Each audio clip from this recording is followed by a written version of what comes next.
There's a movement brewing, and that movement is the MeTotal lifestyle. It centers around you keeping your sense of self intact and in gaining clarity of purpose as you age. I'm Carrie. I'm Joe. I'm JM. And we're on a mission to show you how to enjoy friends, fellowship, and life without substance dependence. It's time to discover how you can begin living a MeTotal lifestyle. Right here on the FUZZEE'ish podcast. Let's go. Welcome to the FUZZEE'ish podcast, the kind of sober show. I'm your host, Joe Q, and I'm soon to be joined by some pretty amazing co-hosts and guests. As always, we'll have J.M. Guthrie here, my partner in crime, and we've also got my boy, Kerry Human, stopping by on this episode. But I'm really excited to get into our episode. We've got a gentleman hailing from Los Angeles named Sherman Perryman, who is the man behind the Militant Grind, which is something that's very, very similar to MeTotal. So you guys are in for an amazing treat. Let's get into the show. Guys, we just got off of the podcast with my man Sherman Perryman out in LA, Militant Grind. What do you think our audience can expect to receive in this episode? Yeah, I'll go first. I think the thing that was really relevant to me or really just sort of hit home was how close what we've been talking about with MeTotal and the fact that it really starts with you and finding that voice to get you to continue going on a daily basis for that next better day. Really ties to his story too and what he's after with the Militant Grind. And I'm excited to follow along his next chapters because he's got a lot going on. And a really interesting cat.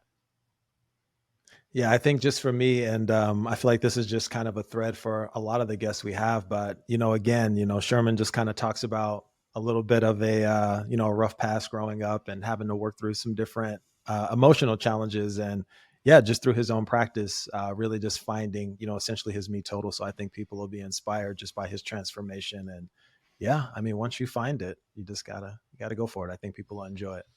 Yeah. And Sherman works as a coach. And one of the things I thought was really relevant in what he said was as he's probing in with his clients, trying to figure out how to help them, he really rewinds back to their youth. So you get a sense that he's a little bit of like a psychologist, almost like an armchair psychologist. Like he's really getting deep there with you to help, honestly, to like kind of figure out how to be a little bit more straight to the point with you and help you unlock what that thing is that needs to be unlocked and then help hold you accountable for it. So, I think JM hit it on the head. He's got a lot of like MeTotal vibes in the whole Militant Grind thing. So I'm really excited to see how we can cross paths again in the near future. Striving to be the best version of himself has always been Sherman Perryman's guiding principle. Born and raised in Los Angeles, his journey has seen him wear many hats. He's made his mark in the professional world, working for national banks, leading commercial real estate firms, and excelling in project management and finance. Beyond the corporate realm, his entrepreneurial spirit has led him to establish multiple ventures. Yet his achievements aren't confined to just business. At home, he takes pride in being a devoted husband and father to 4 wonderful children. His passions extend to physical wellness too. He's a fitness fanatic, having participated in numerous Spartan races and various fitness challenges. Throughout his life, he felt the skepticism from family or personal self-doubt. He's not only persisted, but thrived. Every hurdle from early memories of challenges in the gym, professional and personal accomplishment reminds him of resilience and determination. Militant Grind, under Perryman's stewardship, isn't just a brand, it's a movement, a call to individuals everywhere to recognize and harness their untapped potential.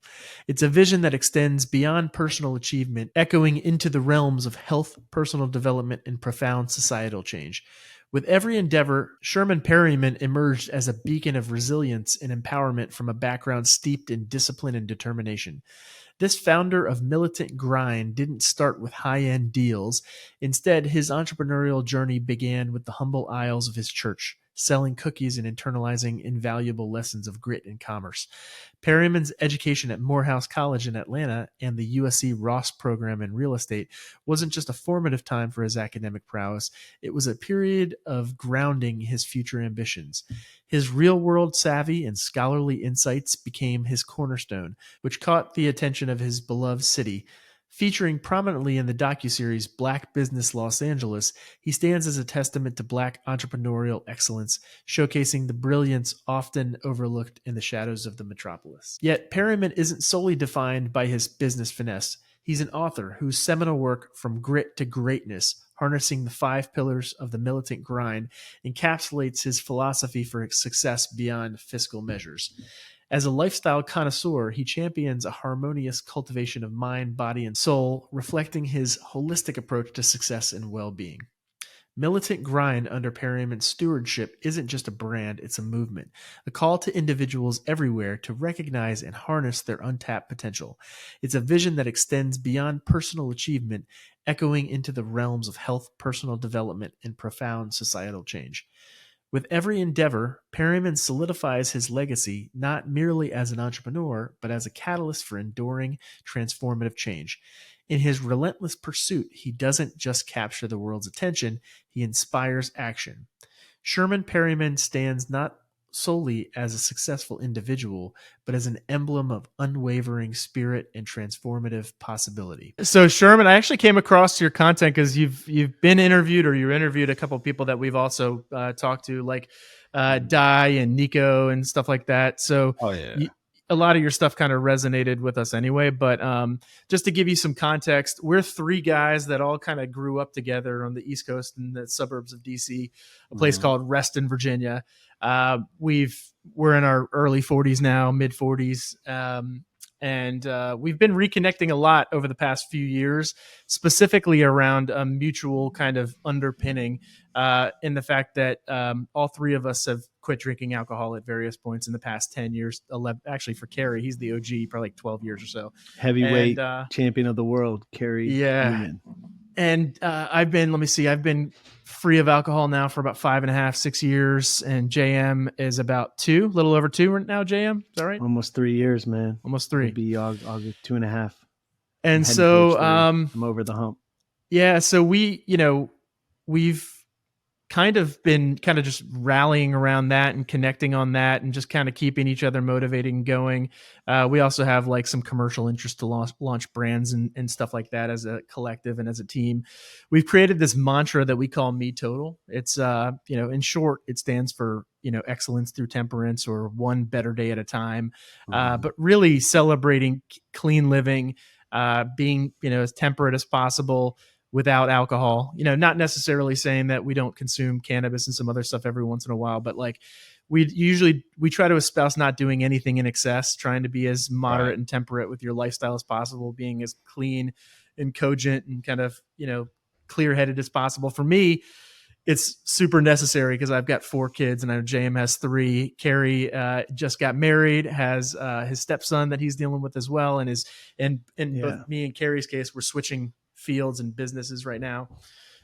So anyway, I just wanted to set that up for you and let you know that the reason we created this podcast was because we wanted to create a community of like-minded people. But we also want to celebrate stories of people that are doing amazing things that, and they're not reliant upon substances and dependence and being dependent of things like alcohol. Because something that's been very evident to us is that Hollywood and corporate America have really been championing things like alcohol over the years and haven't really been championing sobriety. But in our walks, we've all had, a good amount of success in our careers. Most of the very successful people we've ever been around don't drink alcohol. They like to wake up at 4 and be in the pool, swimming laps and getting their workout in before they have a high performance career. So really we wanted to tell some stories about people that have a healthy relationship with alcohol. And, I saw you and Di connecting and I don't know if you drink or not, but you seem to have a very level head and a very clean approach to living and, approaching the world. So that's why we wanted to have you on. And something I'd add, Sherman, like our thesis with MeTotal is you can't transform your body like you did.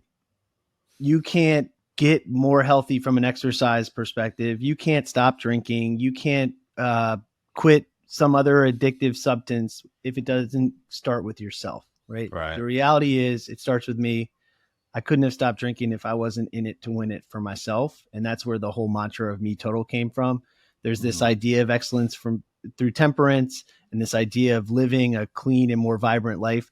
But the reality and what we want to help people to understand is whether it's their mental wellness, whether it's addiction, whether it's their physical fitness, it starts with you. You have to make that decision, and you have to stand in front of a mirror every day and say, we're going to do this again, because there's most of the time it's just you in that mirror and nobody else to help. And the reality for each of our stories is by having that reflection point, by being able to understand and acknowledge that it starts with us, this MeTotal mantra came, and, so far so good.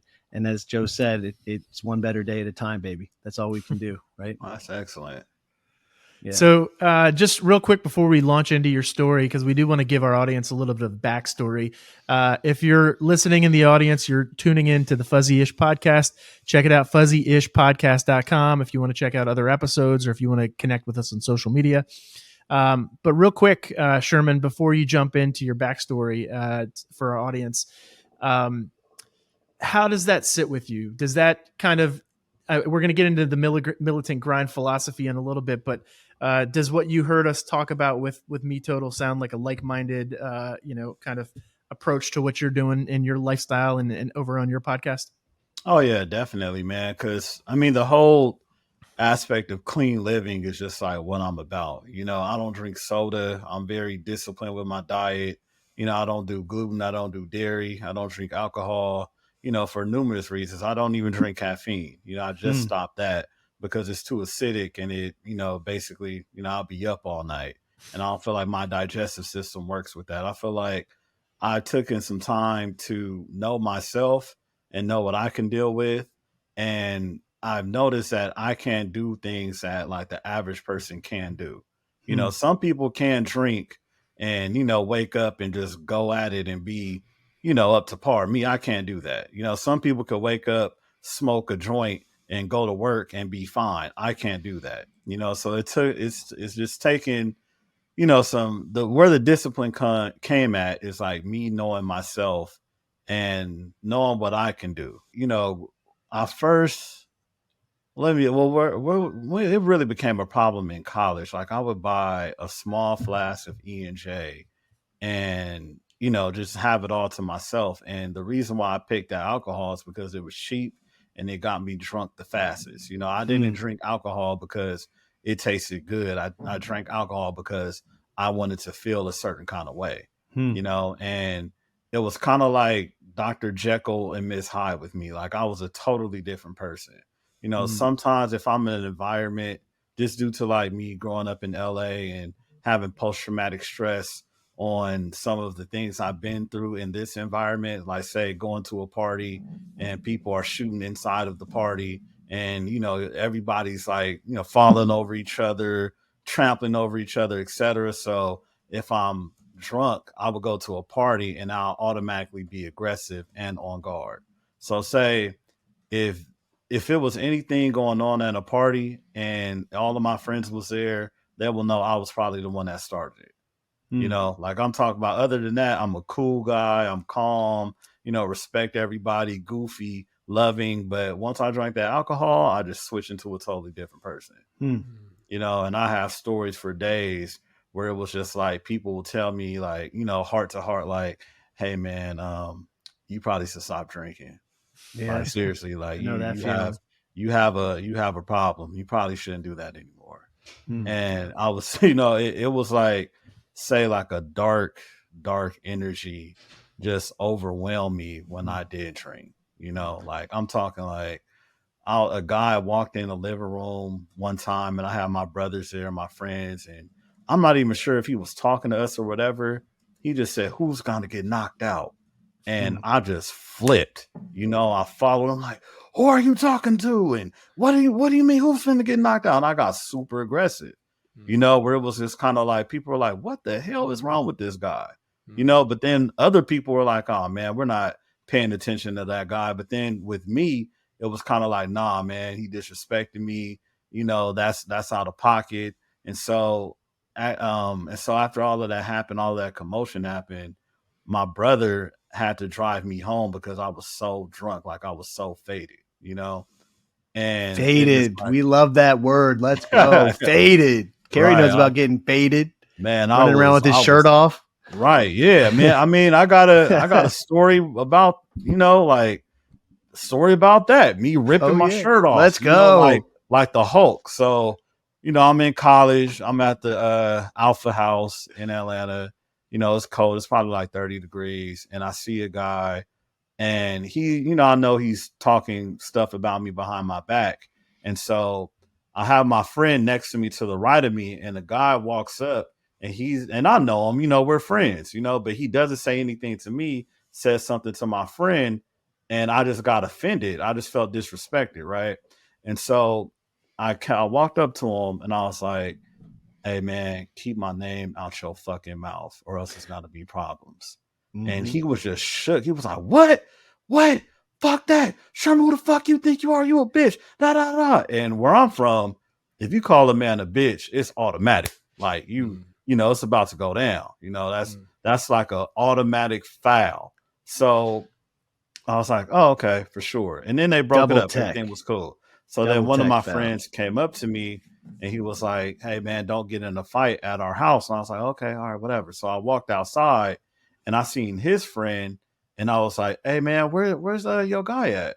So he called him, and then he came. And as soon as he came walking down the driveway, I took off on him. I just was beating him up. You know what I mean? And next thing you know, the guys broke it off, and I'm super irate at the moment. I take my shirt, I rip it in half. I have my shirt off. Everybody's looking at me like, what the fuck is wrong with him? It was like, I'm talking about, like, this story was so big that, like, people at school were walking up to me, and they were like, hey, man, like, you really need to chill out, bro. Like, that's not even called for. Like, that's not you. They were basically like pep talking me like my peers.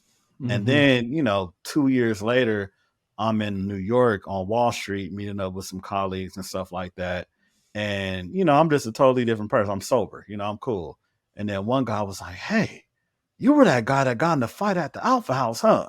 That was you? And I was like, oh my God, and it was like embarrassing moments that, like, people really remember, like, it stuck with them, like the way I would be acting. And so with that being said, I was like, you know what, man, like, it was, I got plenty of stories, but it's just like, you know what, this is something that turns you into somebody who you're not and who you do not need to be.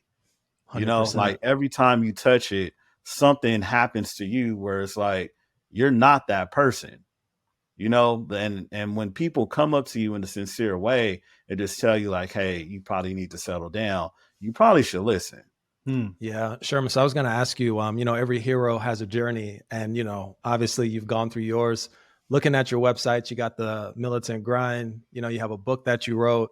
I'm just curious, man, you said there were a lot of people that came up to you along the journey and just said, hey, man, maybe you should chill out. Like, who was the person who you actually heard say that? And once you actually heard it, like, what was that transition for you? Because it sounds like you were about that life for a minute and something shifted. Yeah. And I'm just wondering, like, what was that for you? I don't even think about it. I feel like it was probably like a multitude of people, but honestly, man, it all starts with yourself. It's like, you have to convince yourself that this is not cool. This is not the way. If you go to a club and, within 45 minutes of the club starting, there's a big fight and you're involved in it, it's like, maybe you should probably, you know what I mean? Maybe you should try to chill out, But then, I became a father. I have 4 kids. And so I tend to, like, change my lifestyle, just to be like a stronger person. You know what I mean? And it's like, did your first kid like kind of shifted, or did it take a while? Because you said you have kids, but like, as soon as you had kids.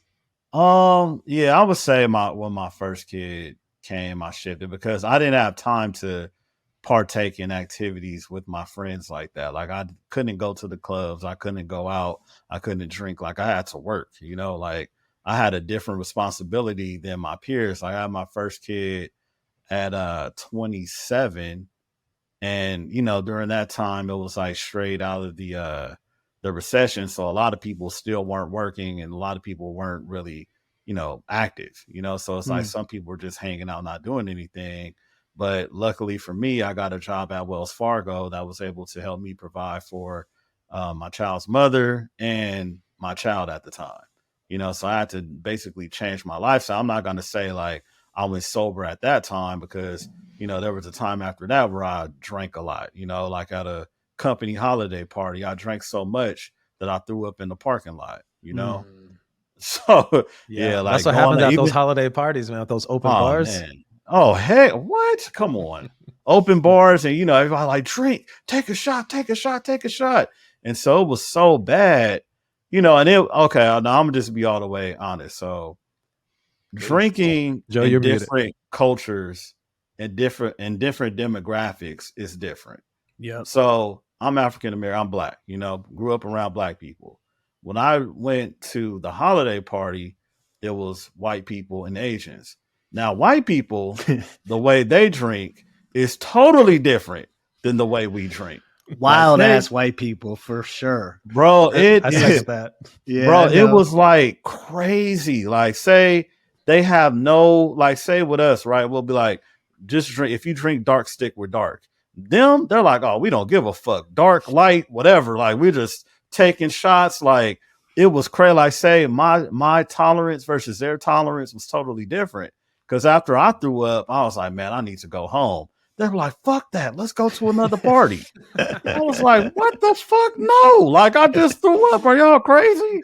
Different. Yeah, that's just starting right there.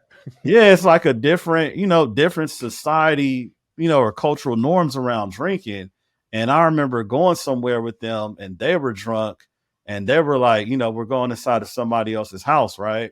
And I didn't really drink that much, but the guy whose house it was offended that they were going in his refrigerator just eating and drinking things, right? And so the guy was like, hey man, I don't know who you guys were. Like, he was tripping. And for me, I was like, look, man, I'm not trying to get in no fight in no white man's house in Orange County. You know what I'm saying? Like, I'm the only black guy here. I don't trust, I'm like, no, fuck that. Like, hey, let's just go, And they were like, no, we want to go back in and fight. I'm like, no, you don't go inside anybody's house and fight them. Like, are you crazy? Like, because when I threw house parties where I'm from, the people who hosted the parties had guns on them. It was like, nah, man, if anybody comes in here tripping, we got something for them. So, my philosophy was like, nah, man, like, have y'all lost y'all mind? Like, no, let's go. I'm not going in there at all. Because if the police come here and, I'm going to be sticking out like a sore thumb. So, nah, fuck that. And you're not going to use me to, like, further this agenda just because you got a black man that's from LA. No, nah. You know what I'm saying? So I hear you. Yeah. So dealing with that, man, it was story after story. But then it's like, in order for you to not put yourself in these type of situations, you kind of got to cut certain lifestyles and certain things off cold turkey, because like Joey said earlier, it's like drinking is an American norm. Yeah. It's like, especially for white people, right? You said what? Especially for the white people, all the things, man. Oh my God. The dark drinks, the white drinks, the beers, everything. It's like, say, for the company I work for, a commercial real estate firm, winning an award is like winning a wine bottle, or like, right. Hey, here's this fancy bottle of liquor. Yeah. It's just different. It's like a lot of alcohol, a lot of drinking. And, I just feel like it takes a lot of discipline for anyone just to cut it out, because you're going to go with the herd. The herd mentality amongst humans is like a real thing. Like, if everybody with you is getting high off of something, more than likely you're going to try it too.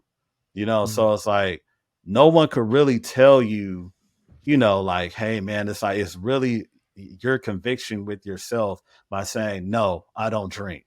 Because even when you say that, people are going to be like, oh man, just have a little, oh man, just a shot. So time out. So how long has it been since you've had a drink, and how different was it at that moment of time? Because I mean, I know I stopped drinking in 2018 and there was nothing to substitute. There was no like good non-alcoholic beers or anything like that. So when did you quit drinking, and how have you been able to cope with it since then? Or like how easy has it been? 2017. Now, say if I was to have a drink, it would probably be like a mojito, which is nothing. You know what I mean? Like one mojito versus like when I used to just take shots just to feel drunk or whatever, you know? So if like, say if you're somewhere and you're like, oh man, I'll just have a, you know, a Long Island or something, I really wouldn't think that that was, you know, like we all know that that's nothing. That's not going to do anything. Well, it depends on who's making that Long Island, Sherman. Right. But then it's like I haven't felt drunk like in 2016 or 15. Yeah, it's been a while since I've been like, oh, you know what I mean? But 2017 is when I was like, nah, I'm gonna really be disciplined to cut this out. So it's almost been like 7 years. Congratulations. Thank you. It's awesome. Yeah. Did the Militant Grind come out of that decision, or had the Militant Grind already come up? And can you talk a little bit more about the Militant Grind for the listeners who may not know? It's kind of interesting, man, because the whole name came out of like thin air. I don't really even remember how I even thought of it or whatever. I think that I was just trying to create a brand that mostly resonated with me and who I am. And it's like, okay, when somebody thinks about me, what type of person do they think of? You know, so I've always been a militant person, or always been like a businessman or a hustler, someone would say. So I was like, okay, maybe Militant Grind resonates with me more than anything, because I started plenty of businesses. And, you know, when you talk about your business with people, that certain businesses that you start with people that you know, you can kind of feel like you can kind of feel the energy where it's like they're not really feeling it for you, you know? But then when I started Militant Grind, it was like everybody was like, oh no, this is you. Like if anybody's militant, it's this guy. I remember back in the day, man, when you guys were waking up at 8 o'clock, you know, no, earlier than that, we would be outside at 8 o'clock working in the yard. Like I'm talking about, my dad was so militant. Well, he was in the Army. My grandfather was in the Navy. And, you know, it was just like a dominant, militant, you know, alpha male type of environment that I grew up in. And it's hard for me to shake it because that's what makes me. So I was thinking of like, okay, what's the most authentic version of me that I can give to the world? And it's that. You know, and this was just like a few months ago. So it really didn't come about because I feel like during that time, I was really just trying to figure out, okay, what fits me best and what can I do? You know, it's like, I would say, okay, let me go back. So I would always know that, you know, you should find something that you love that you can do. But with limited opportunities growing up in the inner city, I really didn't know what that was because I've only seen people work for the county, for the state, you know, like you guys being in DC, everybody works for the government, probably, you know, the federal government more than likely. So it's like, what can I do that I really love that I could wake up and do every day? Now I was doing taxes, like I'm in the financial space as well. And I've noticed that most of the people that who are my clients, they come to me as like a life coach or an advisor. Like I'm talking about like a girl came in my office while I'm doing her taxes and asked me, do I think she should get a BBL? You know, and okay. Oh, like a butt enhancement. Okay, the Brazilian butt. So it's it. like, and I'm talking, man, I had like wild conversations, and you know, sometimes people will be like, you know, I would rather meet you in person, but they would meet me in person just so I could advise them on something, you know, and I actually like doing it. And so once I figured that out, I was like, I need to make a business out of something that I can do where I can actually like help people and feel fulfilled for doing it. And I won't have like a guilt, you know, for doing what I do, or I won't have a low morale, because a lot of times in certain industries, especially sales, it's more so like you go out there, you eat what you kill, and you have to kill, and it doesn't matter how the person feels after or whatever, just get it done and, you know, collect, you know what I'm saying? So that was more so my mentality. Well, no, it wasn't my mentality. Basically, that was the mentality that I had to have in order to be successful. But my morale was telling me, nah, man, I really don't like this. This isn't for you. Like I would feel guilty for some of the things that I would have to do. And I felt like with that, I wasn't able to really be as successful in certain industries. Now I'm Mm. super successful in industries where I feel like I could actually help somebody because I feel genuine about it. Now, some people have the talent to go in industries and manipulate themselves into thinking that they're helping people just because they're selfish. You know what I'm saying? But me, I've never been that way. So if I feel like I'm taking advantage of somebody or giving like, or not giving the amount of value that they deserve for what they're paying me for, I really like it'll hit me, So that's when I was like, okay, I need to come up with a personal brand and a business that I can control where there's no intermediaries in the business that can control me. So having my real estate license, my insurance license, my tax license, and all of these licenses, the intermediary is the government and the state. They could say, no, you can't work or you have to pay this fee to work and all of these other things. And I'm like, man, I am tired of being controlled. Mhm. So in what way can I really have the ultimate freedom to do business how I want to do business? And so that's when I came up with this. And within Militant Grind, I have coaching, I wrote a book, I have merch. I just have different things that I could put out there to actually like help people. And I have a podcast as well, Mhm. you know? So if you were to see somebody that had gotten some merch off of your website and you saw them walking down the street, what do you think are some values that person is going to be espousing? What do you think that they picked up from your content that the rest of our audience can pick up on? Because I feel like if you have something that says Militant Grind on your body, you have to be a sharp person. And I was asked this question, like, what does being militant mean to you? And it's more so just like being in control of your values and your objective. Because if you think of a militant person or somebody in the military or a soldier, et cetera, or anything like that, you're not thinking about somebody that just goes with the flow, or somebody that's just like topsies are like, oh no, this man is serious. If I told you I'm going to introduce you to a sergeant in the military, you're not going to come up to him like, hey, what's up, dude? Like, what's going on? No, you're going to be like, oh shit, I have to be respectful to this person because I know they're serious, Mhm. So that's basically that's what I think will embody that person, because even some of my friends that do wear the merch and have bought the merch, they have all been like very serious people about their Mm. crafts. I'm talking about from doctors to business owners to, like a plethora of people, even some people in the Marines and man, like, oh, all over.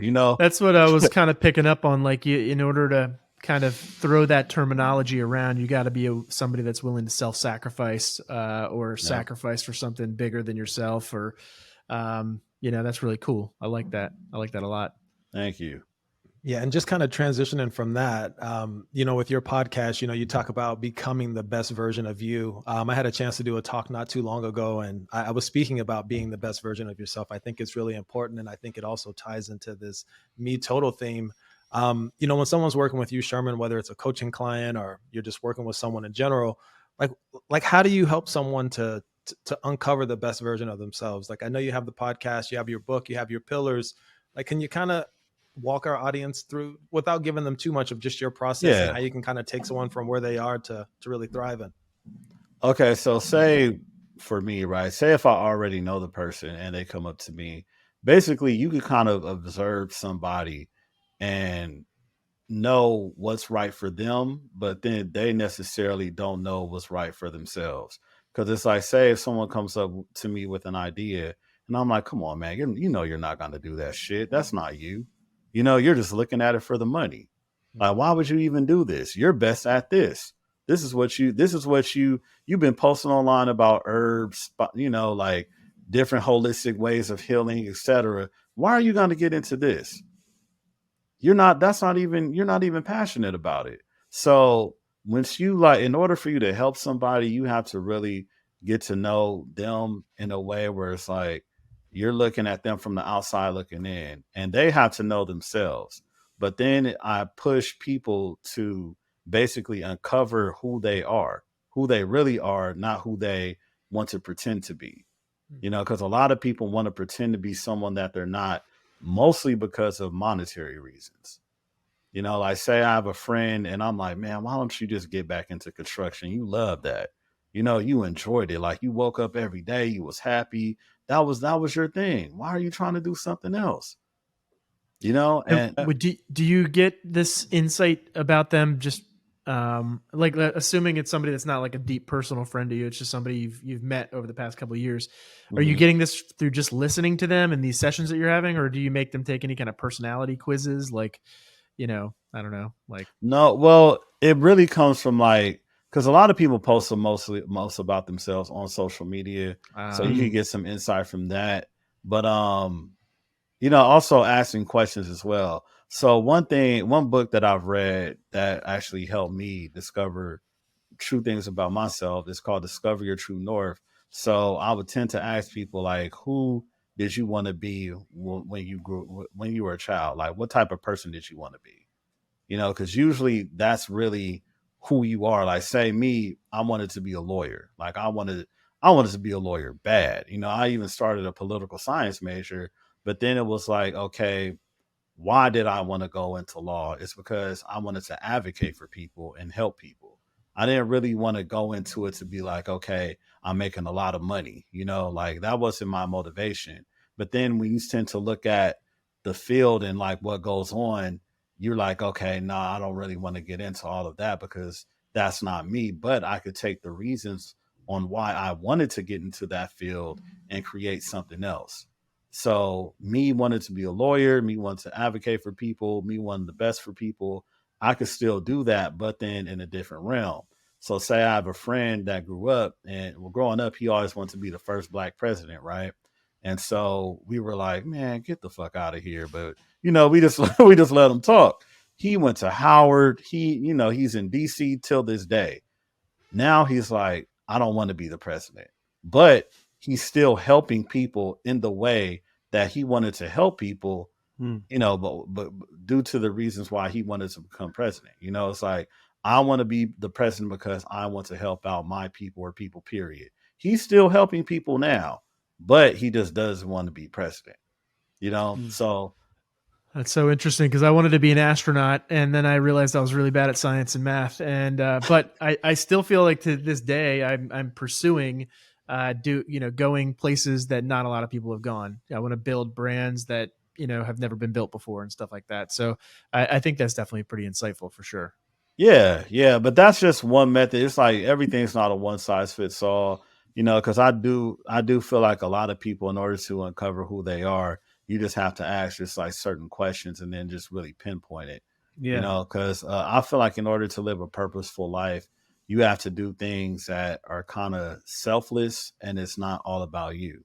Like there are people that do things for money and they enjoy doing it. Like, say, I have a friend that sells solar. He makes a lot of money, but he enjoys going in people's houses, talking to them. He could go knock door to door if he wants to. That will freak me out. I don't want to Hmm. go inside anybody's house. I don't want to knock on their door, talk to them. That's not me at all. But I could manipulate myself to be like, man, he made $50,000 last month, man. You should do it too.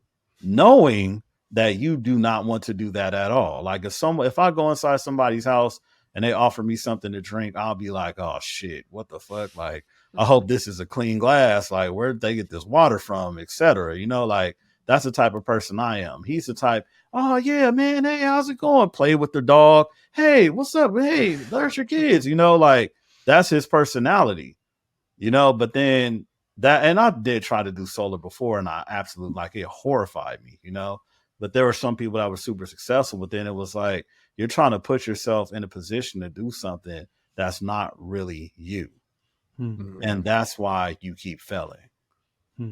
So Yeah, I didn't let me sell ask you. So I solar. think, yeah. So it's interesting listening to you talk about it because obviously helping people to find their North Star using your book example or their passion is clearly the intent. And I think we would all agree that when you enjoy what you're doing, you get so much more out of it, whether it's monetary or not, right? Mm-hmm. Is it questions that you're asking them? Is it experiences that you're driving off of? I mean, obviously at the end of the day, you need to help that person to find that path.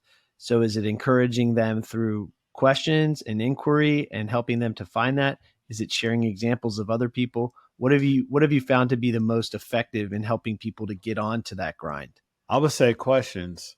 And then Yeah. like if someone was to tell me, hey man, I want to lose weight, but I don't know what to do.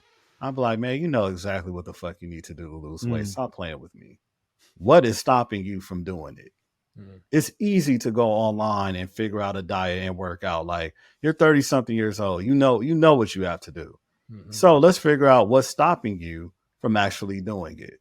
And I hit people in the gut, man. Like, I'm not the, like, say for some people, they'll hit me up 2-3 months later and be like, wow, you were telling me the truth, but I just didn't know how to handle it at the time. So that happens to me a lot. And these are just like friends. You know what I'm saying? They'll be like, oh, well, what do you think? And I'll tell them the truth. I'm like, no, that's not. But then after it comes into fruition, they're like, oh, okay. So it's like really digging deep and asking people questions to get their insight on like who they are and why they're doing what they do or why they want it. You know what I mean? So it's like, okay, I want to work out and I want to sit. I'm like, okay, well, why do you want that? Why haven't you done it already? What are you doing every night? Are you watching Netflix? Are you doing this? Are you doing that? You could go, instead of doing that, you could go to the gym. So why aren't you going to the gym? Interesting, because Carrie always says self-reflection is a big part of MeTotal, right? So at the end of the day, it's about reflecting on yourself and understanding who you want to be. And I hear a lot of these themes with you talking about the passion and getting the most out of things, but also getting the right direction. And the thing that's, I think, really been most interesting to me today in this conversation is how aligned what we're talking about with MeTotal, or sort of finding that North Star, again, using your example, goes right into the grind. Because the reality is, once you find it through all the questions that you're asking, you then have to actually execute too. And it truly is a day at a time, because it's very easy to go backwards. Yeah. So there's an awesome sort of transition into that. Right. Once you have them on that path, what is it that you talk to them about staying on the grind? Is it the theme of being militant? Is it being sharp, like you said? What are the inputs that you give them to try to keep going? Well, is first, the output that they get. Yeah, it's really the ultimate why. So it's like, why do you want these things? And if you want them bad enough, you will actually do it.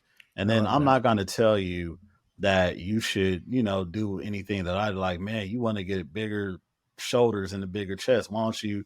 But then it's like, if you really don't want that, stop bullshitting with yourself and then just say you don't want it. It's okay. Maybe you'll be better off swimming. Maybe you'll be better off a jogger or a hiker or something like that. So it comes with, first, it's like finding something that they will enjoy doing that they really want to do. So I'm the type of guy to go in the gym and do bodybuilding. I'm not going to say, man, you look weak, maybe you should do the same thing too. Like, no, he might like CrossFit. That person might like something different. So everything is just basically like individualized to that specific person. And it has to be like something that they could consistently see themselves doing, so go ahead. Do you find that being a father of four, you need to stay on this grind more than other people, or else it's going to kind of come falling apart? I mean, I feel sometimes like I have to be on somewhat of a quest or a grind, or else things could come unhinged at any time. Yeah. Well, yeah, but then it's also, I'm a firm believer in that the kids will never hear what you say. They will more than likely see what you do. So say if my daughter was to call me right now, she'll either think that I'm working or in the gym. That's the only thing she sees her daddy doing, ever did. So what does she like to do? She likes to go to the gym. And she went to the gym with me. She was pushing me. I was pushing her, and she loved it. But I was working out in front of her, like, say, when she was a baby, I would have her in her car seat and I would do insanity in front of the TV, while she's a baby. So she's watching insanity. me. You know how hard insanity was. I'm Is talking that about, with man, Chris T? Was that Yeah. Chris? Oh, yeah. Yeah. Got the- What's his name? The hand things going. Yeah. Yeah. So it's like that's what she's used to seeing. So, it's like I have to be this person. So say even the last Spartan race I went to, I brought my family there and they were just sitting there chilling. And next thing you know, my kids saw me running, up to these obstacles and they lost their mind. I have never seen them so excited in my life. Sherman, you just dropped that in there. Can you share what the Spartan race is for folks who don't know what it is? Just kind of set the Spartan context. race is basically a challenge where say the last one I did was a 5K and it was at the Angel Stadium in Anaheim. So I'm running in the stadium, doing obstacle courses, things like that. So it's basically like a physical challenge with mix of CrossFit in it and things of that nature. Think Like some American Gladiators. Gladiators. Yeah. No doubt. I mean, it can be, people climb up. I don't climb up the ropes though. I'm not, but people climb up the ropes, they put things on their body, running around, carrying heavy sandbags and stuff like that, carrying water bags. Like it's brutal, but it was just so fulfilling to see my kids like yelling, screaming. I mean, they even ran on the course and I was like, no, go back over there. I'm talking about they were losing it. Love it. And then it was just like, think about the type of joy that I'm bringing them seeing their dad looking like a superhero running down, like say they're into superheroes. Like my son's into Spider-Man, my daughter's into Spider-Woman and all this stuff. So imagine them being able to look up to their dad being that, Amazing. Oh, man, congratulations, man. Yeah, man. There's it was no better feeling ever. And it was so crazy that people were like coming up to me after the race. I was like, those were your kids? Oh my God. That was just beautiful. It moved me along. Like, yeah, I love that. Yeah. Was your daughter out there like, dig deeper? Isn't that what Sean T would say? Like, dig deeper. Yeah, on the insanity, like, right? Daddy, like, you can do it. Like my son, you can do it. Daddy, you can do it. Come on, Daddy, you got this. And so, like that's fulfilling for me, man. Like it's good for them to see me doing something that they're rooting for. So it's like, in order for me to be more accountable, I think of moments like that, because it's like one day we could do it together as a family, one day they will be able to join me. And in order for you to preach great things to them, health and all of that, you have to be an embodiment of it. Like you have to show them that, like, man, look at your dad and look at you. Why are you fucked up? Because he's basically living the way that he's telling you to live. So I think with you that, just convinced all of our listeners. They see what you do. I love that. I think you just convinced all of our listeners to go sign up for half marathons. So congratulations. Yeah, man. But it's also doing things that just like constantly challenge yourself, so I pay to challenge myself. Yes, I do. Because once you conquer it, it's like a testament of like, I did it. Or I got something to show my daddy. What are those medals right there? Oh, yeah, I did the Spartan races. Oh, my dad did the Spartan races. What did your dad do? Yeah. Speaking of challenges, Sherman, I see you have a 7-day challenge on your website. Is it for a specific challenge? What kind of person might be drawn to something like that? And what does it consist of? I said before, it's all personalized. So basically I would come up with a diet plan and a workout plan for them 7 days based off what they want to achieve. So it just basically gives them a gist of how I operate the fitness realm of the Militant Grind. Okay, so you're not training them for the Spartan race or anything like that. Nah, man. That's a whole different type of thing, man. And then, it just depends on the Spartan race. So if they're doing what I did last year called the Big Bear Beast, which is in Big Bear, California, it's in the mountain terrain, a mile high, I would definitely have a whole different program for them, bro. Wow. That was the hardest thing I have ever done in my life. Like, I'm talking about praying, like asking God for strength. I'm talking like it was crazy. I'm in LA, so I'm at sea level. So going to Big Bear, Mount High, it's a high altitude, and I couldn't breathe, so it's like I would take 8 steps and be out of breath. I'm sitting on the mountain trying to catch my breath, another 8, and it was a 15-mile race. Wow. You know, I mean, how do and you so train for that altitude? Man, I didn't. That when I first did it, I did not. But if I was to basically do it again, I'll say, okay, I'm gonna run up these hills with a altitude mask on, you know, just so I can get my blood cells, you know, ready for that. Or I'll probably just spend like a couple days before up there just so I could get used to the thin air, you know, because it's like a lot. I've read that some of the people that do train for like cycle races and stuff like that, they'll be in the oxygen chamber, or they'll be on a high altitude for a couple days so their body could get used to it, because mine wasn't at all. Because it was crazy, like seeing somebody run right past you and you're just sitting there out of breath. You know, it's not that you're tired or anything. It's just like you literally cannot breathe, you know?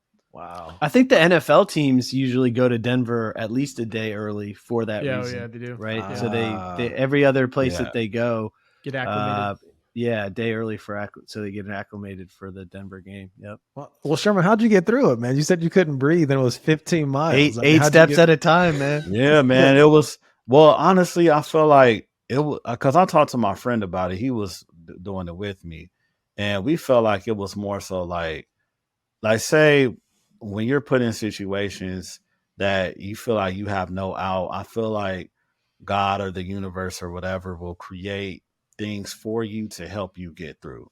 So say like there were people along the way that was like, hey man, do you need any sugar cubes or something for energy? Or hey, you have a cramp, I have these mustard packs. Or hey, do you want some chicken? You know, it was like that. Like basically the people that were there, they already prepared. And me, I was like, I have nothing for cramps. I have nothing for dehydration. I don't have nothing for, you know, basically all the things that I needed. But, you know, thank God that those things were supplied to me while doing the race, you know, and I had people to push me to carry on while I was doing the race, you know, because I was in a very vulnerable state. You know, it's like when you're down and somebody just like, come on, man, you could do it, bro. Keep pushing. Man, you're like, we are one of the, you know, we're one of the top people in America, you know, or in the world, just because we're doing this right now. You know, come on, you could go, keep pushing. Less than 1% of people in the entire world have abs. That's like a six pack. Right. Yeah, like noticeable abs. I think we all noticeable have abs. Yeah. Well, yeah. Six pack more specifically. Right. So it's like, you know, hearing these things, man, getting encouraged, having people supply you things that you need along the way, man, that really helped me a lot, you know. Wow. And I really had to dig deep in my mind to Sean keep going. T, dig deep, dog. Yeah, man. Because insanity, like, dig deeper. At mile 2, like there was a rest break at like an area at mile 2, and I was exhausted. And I was like, man, I have like 12, 13 miles to go. You know, and if anybody wanted to quit at mile 2, I would definitely understand. Trust me, I would be like, man, shit, I feel you. But then there was what was the word track, Sherman? Like, how did you what did you have to kind of tell yourself to keep going? Yo, punk ass ain't leaving here without a medal. I love that. No, I'm just playing, but man, man, like I'm very brutal with myself, bro. Like you know, the way I talk to myself is like, damn, you know, I have a drill sergeant in my mind that was, you know, during that time I was like, you're not leaving here without getting that medal. I don't give a fuck what you're thinking or talking about right now. Do you ever listen to like Jocko or Goggins or any of those guys to pump you? Like, I mean, Goggins is, Goggins, same stuff over and over again. Goggins is like damn near the stuff that I've heard growing up. You know, it's like it's not really a big deal. Like say my brother, he's high ranking in the Army right now. He's a sergeant. And so when he went to basic training, he was like, man, this is nothing for me. Like, you know, people were quitting and I can't do this. For him, he was like, oh man, this is almost how we grew up, you know? So, so that internal, so with this being said, like your internal dialogue, which is your higher self, you have to create that person in you that's brutally honest, that doesn't take no bullshit, that wants the best for you, that's going to push you to be great, you know? So it's like, if you create, because I feel like we all create entities in our head that advise us, right?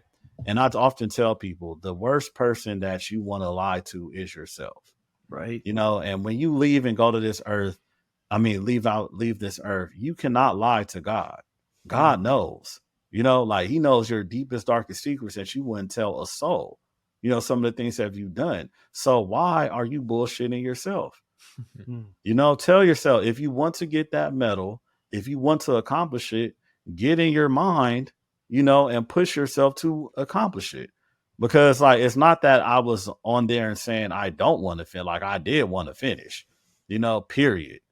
But then there were people turning around saying, no, we're not going to do this anymore. It's just too much. But me, I'm like, no, I want that medal. So people do tap out. Oh, hell yeah. I mean, you seen people were getting injured. The ambulance was up there. Like, it was crazy, man. Like, it's serious. Wow. Like, you could go on YouTube and look up the Big Bear Beast, and you will not hear a pretty story about it at all. Wow. From I mean, unless I was just like legitimately hurt, I just don't see how someone could make it that far and find a way to quit. Like, yeah. I mean, depends, man. Because some people were, they had anxiety. They were going into shock. They were too tired. Because it's like you have to really condition your mind for something like that. I feel like it's more so mental more than it is physical. Wow. But that's the MeTotal, man. That's it. What he just talked about. That's it, right? That language to yourself, whatever that narrative is, whether it's the drill sergeant. I think I'm a little bit more compassionate with myself, but I certainly have that voice too that says, oh, hell no, we're not stopping. We're going. And that's what we're all about here. Yeah. Tough love is tough love. Getting to that spot of MeTotal to get you through the Big Bear Beast, or to not pick up that next flask of E&J, or to hit the next round of Sean T's insanity. That's what Sean T, not Chris T. Yeah, that's what this show's all about, man. I love that. I love that. Really. Well, that's a good transition and good place to kind of put a pin in it real quick. We do want to do two quick things, Sherman. Tell the audience where they can find you. Is there a website? Is there a social media account you want to point them to? Yeah, we also haven't asked him really about his book. It would be cool maybe if you can just talk a little bit about the book, Sherman, kind of just how that came to be. Okay. Yeah, no problem. All right. So here's my book, From Grit to Greatness, Harnessing the 5 Pillars of the Militant Grind. So basically, thank you, man. I created that myself too. Nice. So basically, I had to create a foundation of the militant grind, and more so like a creed, right? And so it first started off with, okay, what are some main things that you want to basically put out there? And so I came up with 5 pillars, which is love, honor, strength, discipline, wisdom. And it was supposed to be like a couple paragraphs, but then I was like, you know what? I could really expand on this and give a lot more insight on this. And so I was like, instead of just creating like a small little ebook or whatever, I could actually create a book about this and, give this to people. So it's a short, quick read, but I feel like it's impactful because I'm talking about personal stories that I went through, stories like about Kobe, Mike Tyson, Muhammad Ali, Samson in the Bible, King Solomon in the Bible, Carl Bashir as well, which is the first Black U.S. Navy dive, I'm not sure, but Navy diver. So I learned about him on the movie Men of Honor, starring Cuba Gooding Jr. and Robert De Niro. That was a great movie. That story really inspired me. So I included him in the honor section of the book, and I give examples on how to be honorable and why is it important to be honorable, and love being the first one. Let me go back to that. It's basically like, how do we love ourselves, self-love, familiar love, what type of love, etc. And love is first, because without you being able to love yourself, it's hard to do anything else, because love is the most important driver in the world. Love could cause people to do great things, and love could cause people to do horrible things. Yeah, we've seen Yeah. So that's basically what it's about, man. I've got great accolades about it, which is kind of surprising. So, because it's like, you never know how well anything is going to do, but the feedback that I've gotten on this book has been like, thrilling for me, Congratulations. So, definitely want to check it out, man. That Spartan race, I know that was challenging, but writing a book, I mean, everybody wants to write a book, but 1%, 2% of people actually write. I mean, was it kind of like a form of therapy for you to write the book? Like, was that easy for you? Like, how long was that process? Well, it took, just because I'm very hard on myself, like as we talked about before. it took me a few weeks because, like, say, this is how I would do it. I'll just write, right? Whatever comes to my mind, I'll just write. And then after that, you read it again and you're like, what the fuck is this? So you'll go back and edit it. And then so say I would write it one day and then I'll give myself a week just to let it sit and then read it again and then be like, nah, man, I don't like this. And, because as you're going, you start to think about more ideas, you get more insightful, etc. So I've probably written it over like 4 times, you know what I'm saying? But then I was like, you know what? I'm just going to stop and put this out there and just let it go, because I didn't want to be too critical on myself and just keep jabbing and jabbing and jabbing. So I was just like, okay, cool. And, it was very therapeutic for me because I'm the type of person that will write like, a story on Facebook. Like I could break down a situation, and write these long Facebook statuses that are very insightful. And I've always wanted to be a writer, like an author. And it was crazy because the other day I was like taking out my trash and this lady was walking by with her dog. And out of all people, she said that I could look like, she was like, you look like an author. And I was like, what the fuck? Like, because I got dreadlocks, I'm a buff guy. I had on my, my cutoff sleeves. I'm looking all strong. And I'm like, out of all things, you said I look like an author. Then I was like, okay, fuck it. Maybe this is just the universe telling me that I need to get into this, So Love it. I actually have another book that I'm writing called No More Pain. And it basically is breaking down some of the things that that a lot of people in the inner city go through that they don't have the outlets to like overcome a lot of the traumas that they go through. So there's a lot of people I grew up with, growing up in LA, being born in the 80s. Their parents were on drugs. They were in foster care to live with their grandmother. And these were necessarily like really good people, but they just had no outlets or no therapeutic ways to get over a lot of the trauma that they went through. So some of them fell victim to drugs, alcohol, gang life and things like that. Because I look at it like this, a lot of people aren't necessarily bad. They just don't know how to handle a lot of the pain and the trauma that they go through. So they partake in certain activities. So this has inspired me to write the book called No More Pain. Awesome. That sounds powerful, Sherman. Yeah, I grew up in the 80s in LA as well. We lived in the jungle and we moved out when I was like 7. So I think my life would probably be very different if I was still there. So I feel like that's yeah, man. So that's crazy because I went to Crenshaw High School. So man. you would have went to Dorsey. You would have been the enemy. Yeah, my mom went to Dorsey. Yeah. So basically, the high school for his home school was like a big time rival to the high school I went to. Like I'm talking about the gangs beef, the school like beef. South Lakes and Herndon, pretty much, guys. Yeah, right. It's war, Yeah, but it is. Yeah. Yeah, man. Speaking about that's crazy. You went to Crenshaw. Wow. Real quick before we get you out of here, we do a segment every once in a while on the show called Feet Heat, where we like to talk about the sneakers that are on our feet real quick. We didn't warn Sherman, man. He may have some flip flops on right now, man. Hey, man, I feel like Sherman's got his shit put together real quick. So let's go around robin. JMG, what you got on the feet today? Sticking to my theme, I've got some Nikes.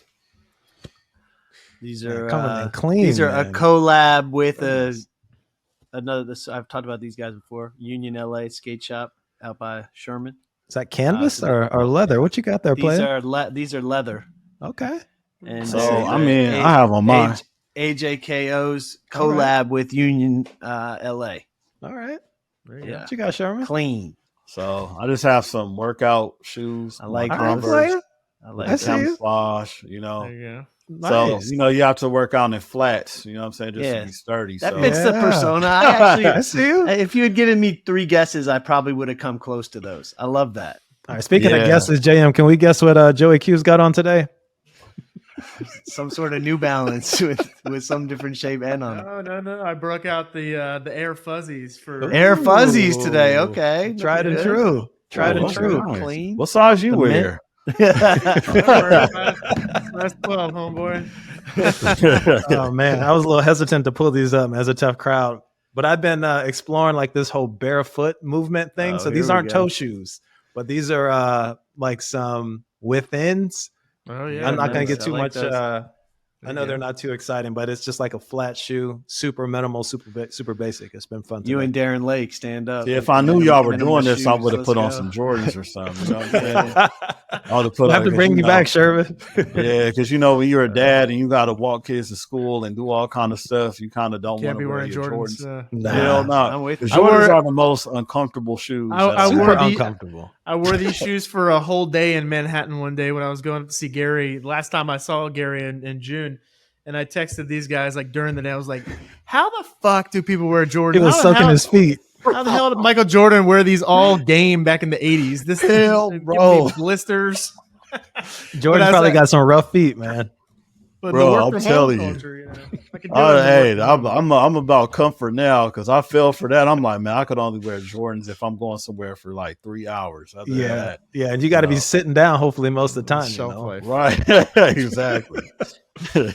All right, Sherman, thank you very much for joining us. You can go on your merry way. Me and the gentleman are going to sit here and we're going to recap the episode for our audience and let people know what they can expect in the episode.